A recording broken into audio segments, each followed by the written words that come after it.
Organizers have canceled a planned in-person vigil in Ottawa today to mark the 5th anniversary of the Quebec City mosque shooting. As Amanda Pope reports, the group now says it will be holding a virtual memorial because of the truckers' rally in the capital and threats of violence.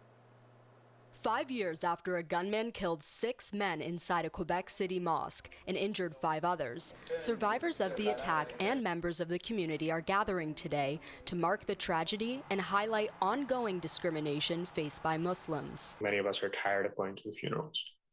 We're tired of going to vigils. We don't want to hear or see that another person got attacked and that nothing happened. And going beyond violent Islamophobia, I think in this country, we're far too comfortable with the notion of systemic Islamophobia. Canadians United Against Hate had organized an interfaith candlelit memorial for tonight.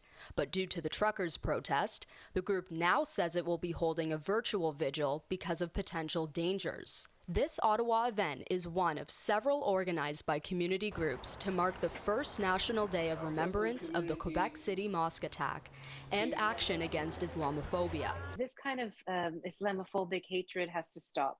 Islamophobia needs to be addressed, as do all forms of hatred and white supremacy. However, Farouk says this is not just a problem unique to Quebec. Just last year, Hamilton police reported 2 separate hate crimes targeting the Muslim community. In July, a man was arrested after police say he hurled death threats at a Muslim mother and daughter. I don't think we need to say more about what things are like for many folks in terms of their fears and walking around in Hamilton, which is a city I grew up in as a young child. Where my mom didn't used to like to walk outside alone. In August, police charged a Hamilton man with promoting hate against members of the Muslim community.